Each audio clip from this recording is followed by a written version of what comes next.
Hello YouTube, this is Hunter Surge here with another Buddyfight deck. So we are going to continue going through all the Vanguard cross Buddyfight decks in this last week before the set comes out in English. Today we are talking about one of the better performing of the Buddyfight decks. We're going to be talking about Tetsuya Kurodake. So let us get into it. Once again, we are going to be using Cardfight Connect. I really appreciate that this software has shadowboxing software, very useful to me personally. Let's set some baselines again. So with the Buddyfight deck, you don't have energy, you don't have the extra draw for going second, and especially in the early turns to keep up with your gauge costs, you're going to want to utilize your ability to charge and draw at the beginning of each ride phase every single turn. Because of those things, because of that last point in particular, and because you don't even get an extra card going second, in addition to that, cards that are good discard fodder are very, very strong in any given Buddyfight deck. It will make your early game far smoother if you have cards that you can discard that are profitable to have in the drop zone. So we'll get into it with Tetsuya, but like probably the biggest issue facing Tetsuya as a deck is that it does not have that. It straight up does not have cards that feel good to discard. Like outside of like Fire Regalis exactly, everything is something you kind of want in your hand. And it's not like super profitable to discard it, which does not feel super great. It's not super fantastic. It's not the best thing in the world. But Tatsuya has a lot of strong things going for it, especially within the confines of the Buddyfight only format. So let's talk about it. So let's go over Tatsuya himself first to set the baseline.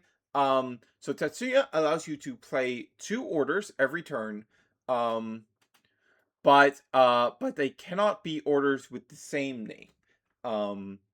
So you can play your set order and still be able to play a normal order, which is pretty cool. When placed on Vanguard Circle, you get to take a normal or set order from your drop and add back to your hand. And then his spell ability, great spell, Saturday Night Devil Fever, is when this attacks, you pay Counterblast 1 to choose a grade 1 or less 72 pillars without Sentinel from your drop, and you call it to rear. And then if your opponent's Vanguard is grade 3 or greater, you can instead pay Counterblast 1 and shove 2 non-Sentinel 72 pillars from your drop to the bottom of your deck to instead call 2. The other mechanism by which we are going to be getting multi-attacks is second Omni Demon Lord Asmodai. As a grade 3, we don't need access to this card until turn 3. So it is the perfect fit to go in our buddy slot. Because we are never going, like, once we see this Asmodai, especially within Buddyfight only format, we never want this leaving the field. And even if we have to have it leave the field, we have some pretty easy ways of getting it back from drop. So it makes the perfect fit as a card we just take out of the main deck, put in our buddy zone, and have easy access to it. So it's a grade 3 that costs 2 gauge. You cannot call units with the same name as this card, and if you have a grade 3 or greater Tetsuya Vanguard, it gets power plus 10k during both turns. When it leaves rearguard circle, you take a damage. It's actually just put the top cover of your deck into damage zone. It's not even a damage check, which is really, really awful. So you never want that to happen. During your opponent's turn, when this unit would leave rearguard circle, you may discard a card from your hand, and if you do, leave this unit on rearguard circle. I actually, I need to double triple check on that, because I did not realize that is only during your opponent's turn, which like generally in Vanguard is not an issue, but that's kind of a massive liability into Katana World. Yeah, during your opponent. Wow, that's actually such a huge liability. That's such a massive liability. We'll touch on this real quick. Katana World has a card called Art of Explosive Hades Fall. They play it into their order zone as a set order. Search their deck for any card and put it under it face down. And then when your opponent places a rearguard during their main phase, you can discard a card from this card's Buddy Soul to blow up the called rearguard if it is the same grade. So Katana Roll can actually blow up this during your turn, and you can't protect it. So you just take a damage? Oh, that's so bad. That's so bad. This drawback has always been like a huge issue with this card, but that's really rough. But basically, this is going to ensure that outside of that specific interaction, you're going to be able to like protect the second on Demon Lord Asmodai. You're instead going to be losing a card from your hand from any of your opponent's retire effects. Which isn't fantastic, but it's better than losing this and taking a damage. I don't think this card is so powerful that like it really justifies having that big of a drawback, but it is what it is. And then it has the double attack keyword. We didn't see this in Gao, but this keyword, this ability is very common across the Buddyfight decks. In basically every case, it is once per turn, auto rear. At the end of the battle that this unit attacked, if your Grade 3 or greater Vanguard is stand, you can counterblast 1 to stand this unit. So it's just a mechanism of getting extra attacks. And at the end of the battle that this unit is attacked by a rearguard, you retire the unit that attacked this unit. This card is quite powerful within the confines of Buddyfight, because it is getting that power regardless of what grade your opponent is on, and it's getting the multi-attack regardless of what grade your opponent is on. I think Tetsuya's greatest strength within the format is the deck that is most capable of going for scamming. Because it can just go, okay, okay, I get to just smack you for 28 twice with this, as well as my other 3 attacks, which is really, really powerful going first. And the deck has a lot of other really powerful going first tools as well. So let's talk about it a bit.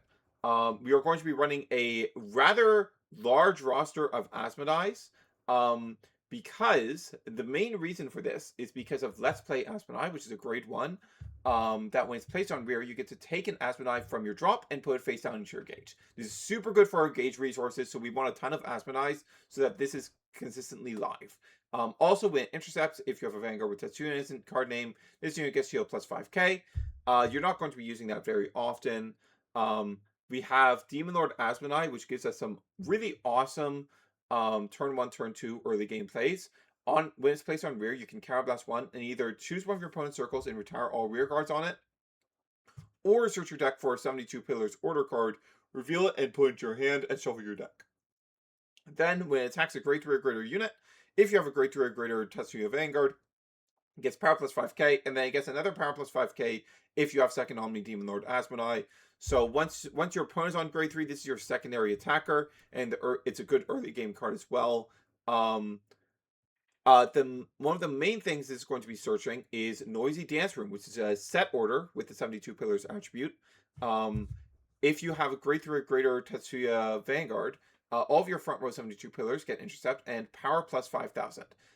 So you're able to get power scaling by playing this turn after turn. I only run 3 because there are a ton of ways to search for this card in this deck. And realistically, we are really trying to kill by the end of turn 4, maybe extending into turn 5. But 3 should give us enough that we have security from damaging 1. And then if we don't damage any, and we get to our third grade 3 turn, then we do have access to a third one for us to put in the order zone. It also has a secondary effect to pay a gauge and bounce the 72 Pillars on our rear guard circle, which can allow us to reuse on-place effects, which is pretty nice. The other 72 Pillars order, what I quite like, is Great Spell Devil's Rock and Roll. This is a 2 gauge grade 2 normal order that lets us look at the top 5 cards of our deck and choose up to 2 72 Pillars cards without Sentinel from among them, reveal them, and put them into our hand. Very powerful deck then, and this is why I'm actually not on Nice One in this list. Because the Nice One is not a 72 Pillars card, but this card is, and this card deck thins. So I find this card quite nice. And because like we could just go turn 2, Asmonai, search for this, look top 5, grab more bodies for us to vomit onto the board. And our last 72 pillars order is Diabolical Hardcore, which I would go so far as to say is the strongest impact order in the entire set. Very, very strong card. So, Diabolical Hardcore, like Gargantua Punisher, cannot be played normally, and you can use its ability if you have not resolved the ability of an impact order this fight. At the end of your turn, if your opponent's damage zone has 4 or less cards and you have 3 or more 72 pillars rear guards, you ditch it and pay 3 gauge and declare final phase, and you just deal 1 to your opponent's Vanguard. Very strong. And what's especially strong about this card is that this card is a grade 1. So if you have fielded a board on turn 1 or turn 2, you just get to do this burn 1 on one of those early turns. And it's pretty great. Get to put your opponent to a higher damage earlier in the game. It's just really, really awesome card. Like before your opponent really has an opportunity to like rush themselves to high damage for to dodge it. Like you can use it so early that that's just never going to happen. Which is super, super sick. Some other pieces that we have here. This is where we start seeing the really strong Blitz Order Sentinels. So this one is basically a G era perfect card.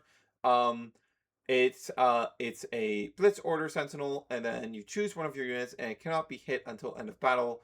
Choose a normal order from your drop, put it into your hand, and remove this card. Now, one of these Elegos, these unit perfect cards, should actually be Sanctitude. That is my mistake. Because I forgot that because of Tetsuya's effect, we can actually use both Sanctitude and Solomon's Shield during the same turn. So like this just replaces one of the cards you use for the PG every single time. Just every single time we just get a normal order back, which is really, really fantastic. Even if that normal order just ends up being ditched to the next PG or whatever, like it's just like basically free. It's pretty fantastic. And like it can be like Mind of Hardcore, it can be Nice One if you're running that. It can be Devil's Rock and Roll. Just very good stuff, that card. It cannot get back the orders because they're the triggers, because they're trigger orders. Some other stuff to mention. Gamagan is some additional ways to search our set order beyond the Demon Lord Asmonai's. On place on rear, you can pay gauge to search your deck for a set order, add to your hand. Art of Body Duplication Asmonai has the ability to retire itself from rear to bring back any of your other Asmonais from drop, which is quite nice.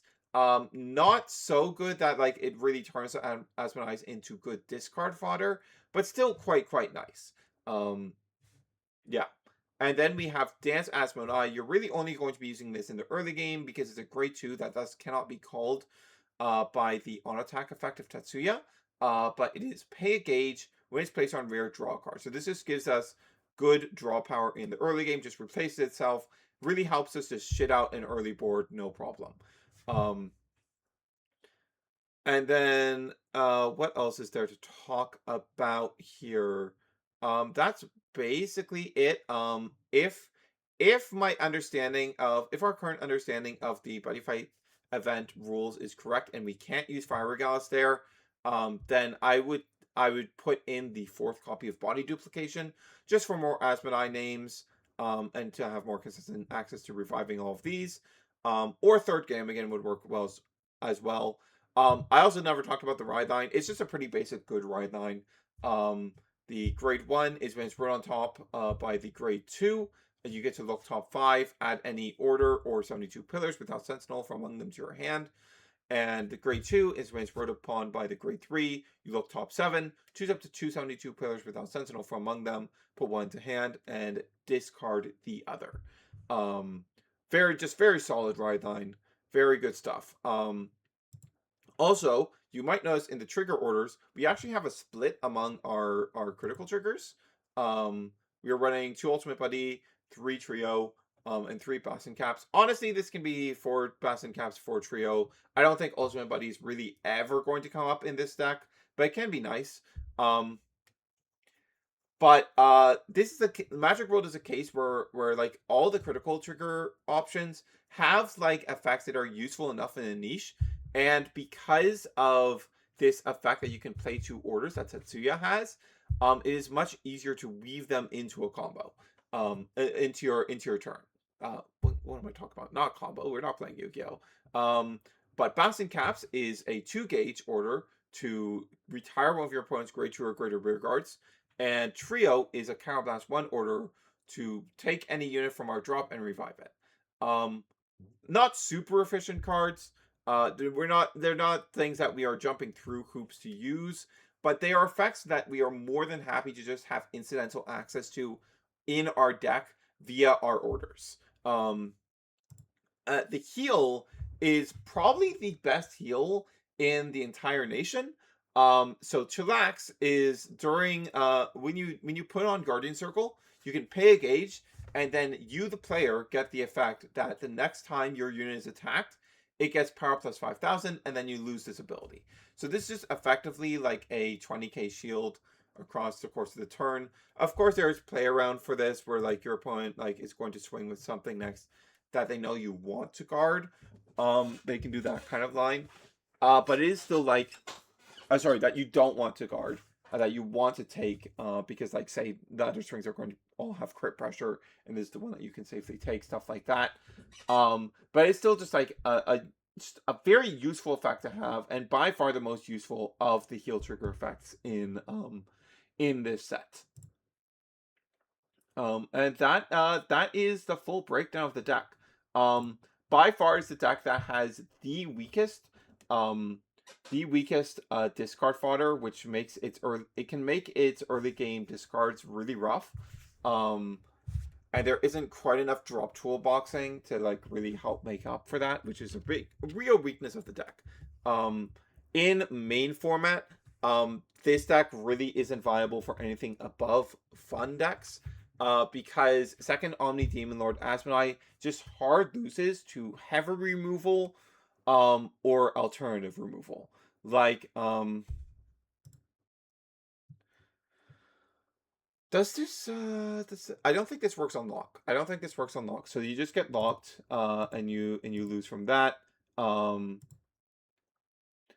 get hit by a bunch of retires, and you just have to discard a bunch of cards, and you lose from that. And it's just not a very healthy environment for the deck to exist in. However, in the context of Buddyfight only, there isn't much retire running around. There isn't much retire running around at all. The most retire heavy deck is really 100 Demons, and 100 Demons is not very good at all.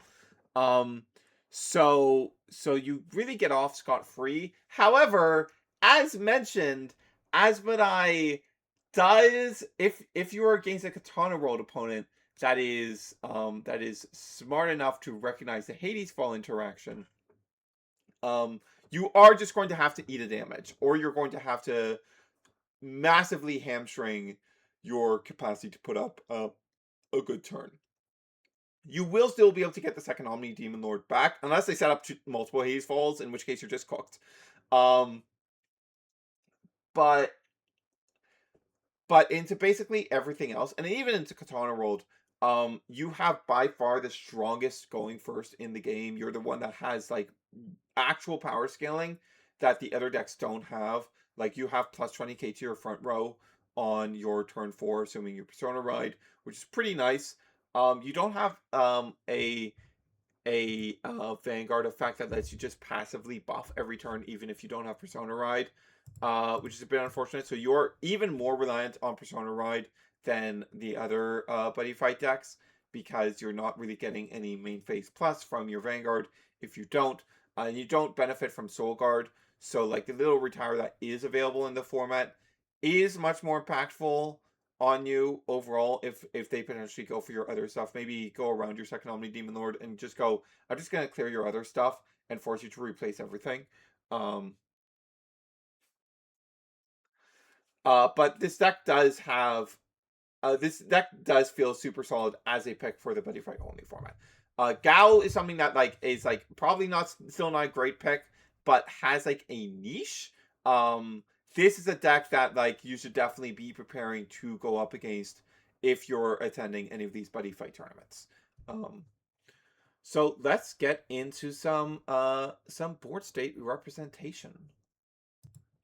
So talking about the turn 2, so the main thing we want to put up a good turn 2 is we just want to have a Demon Lord Asmodai available to us. So that can be we opened it, we have it in our hand, or we could have randomly gauged it off our top 2, as we actually did this game, and have a body duplication that we can use to get it back.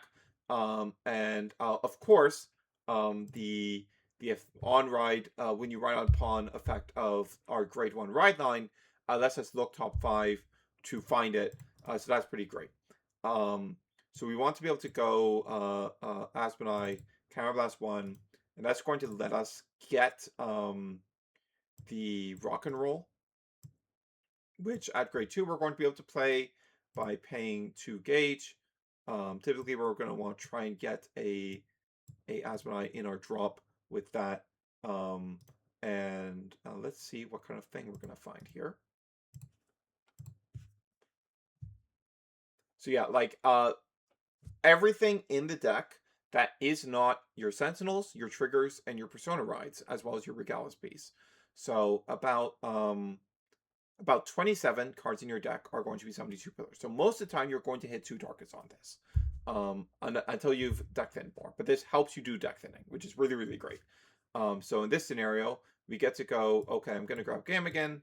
I'm going to grab Let's Play Asmodai. And we get to call these both out from our hand. We gauge this. And then this is going to be able to pay a gauge to let us add the set order. Where is it? Here it is. Frick. Did not mean to do that. Did I gauge it? No, okay. I just must have put it face down. And then this is in our hands for us to... We can't play it at this point in the game, of course, but it's available for us to discard. Ideally, we want to hit a Dance Asmodai, because if we have a Dance Asmodai, particularly going first, if we're going second, it doesn't actually matter. But if we have a Dance Asmodai somewhere on the field, that means that we have at least one column that is going to be hitting over triggers. We can also do that with our Vanguard column. Of course, we can do something like this instead. You will probably be able to hit this off of just having Demon Lord Asmodai plus Dance Asmodai. And we are able to go for an attack pattern where we go...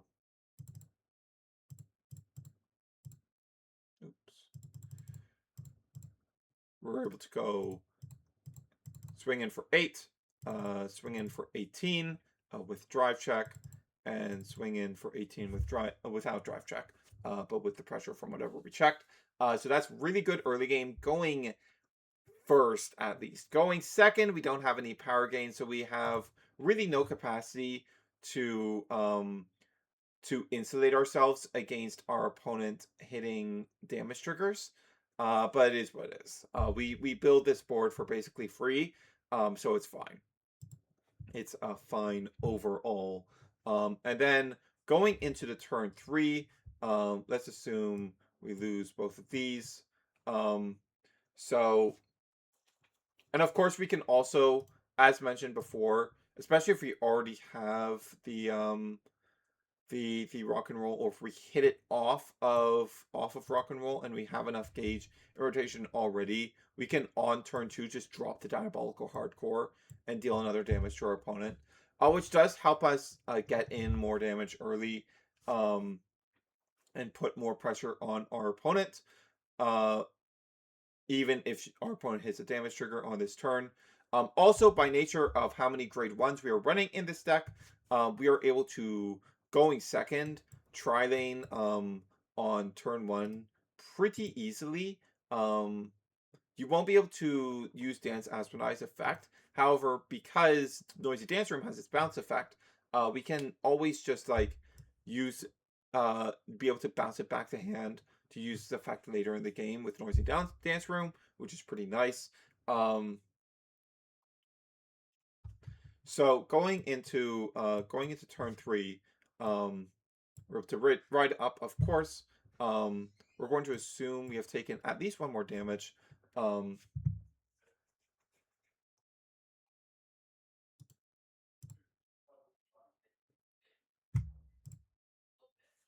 We're able to we can assume we take at least 1 more damage, and from there it's where did I put the noisy? Oh, there it is. There's the Noisy Danceroom.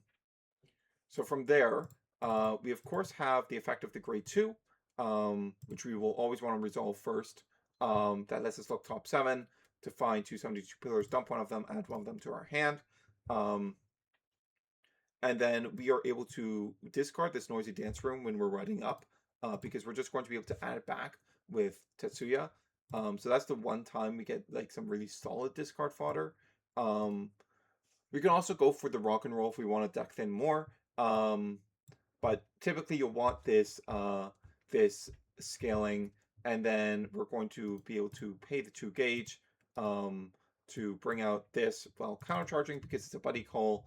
And this will of course give us enough that we are enough counterblast that we're able to do our 5 attack turn, which let's say something like this.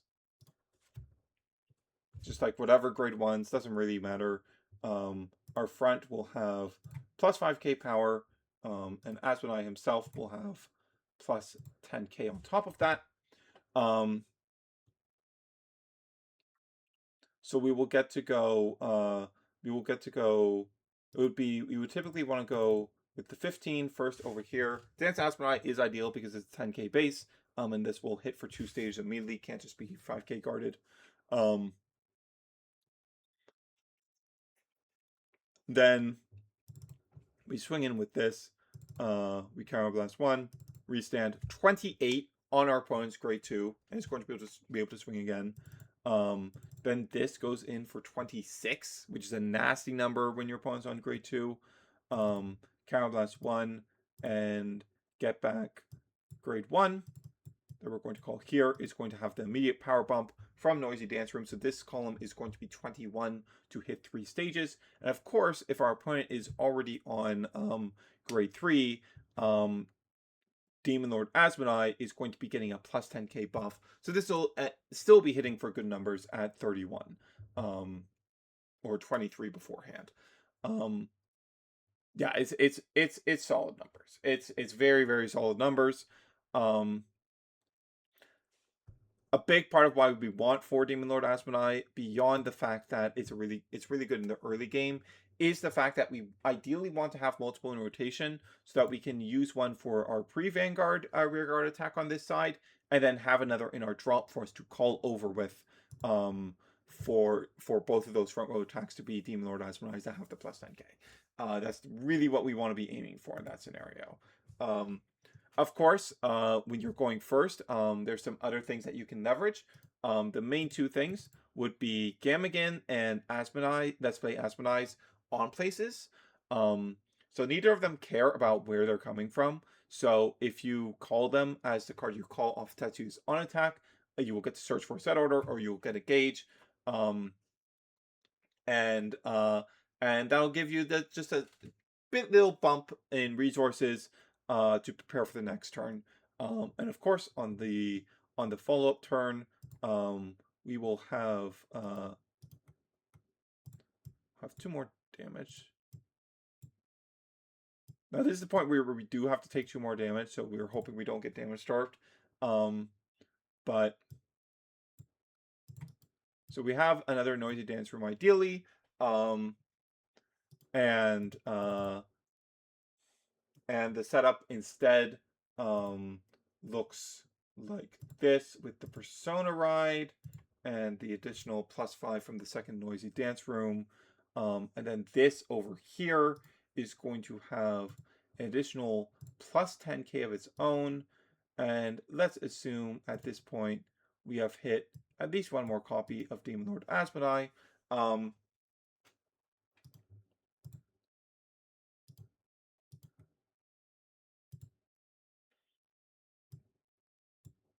So we're able to do a line that goes like 38, 43, Counterblast 1 to restand. Then this goes in for 41, Counterblast 1. Send these two to... Oh.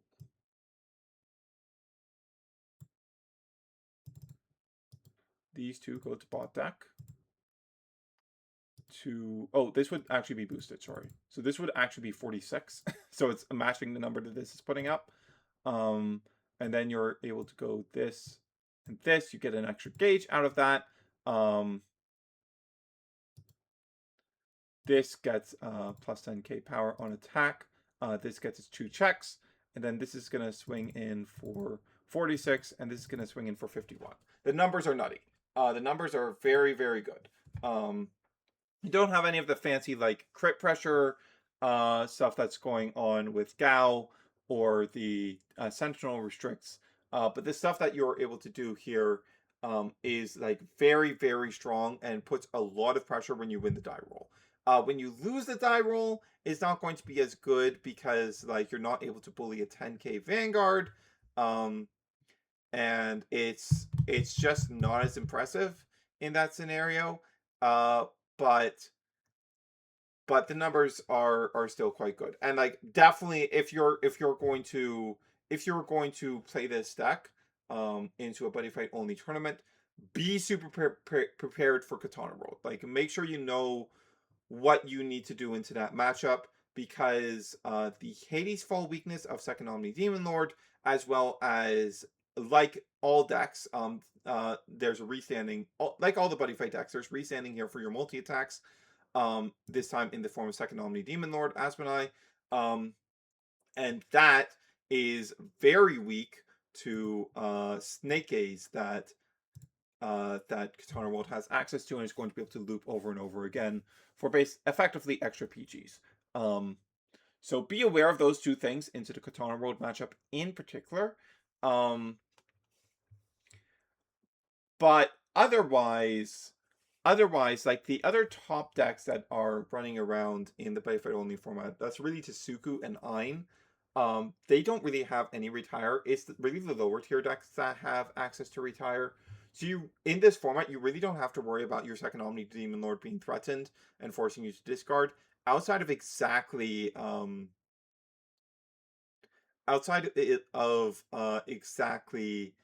exactly the Hades Fall, which is very, very threatening, and you definitely need to like take that into account when you're deciding to take this into an event.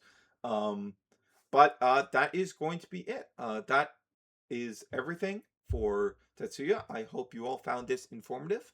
And tomorrow, what do we want to do tomorrow? I want to alternate between the decks with access to Dragon World cards and the ones that don't. So that we're not just looking at a bunch of decks with the drum engine in them right after each other. But next, I think we will tackle tackle Dragon Ein next. Yes, we will do Dragon Ein tomorrow. Yes, this is going up on Saturday. Yes. So we'll tackle Dragon Ein tomorrow. See you guys then. This is Henry Surge signing off.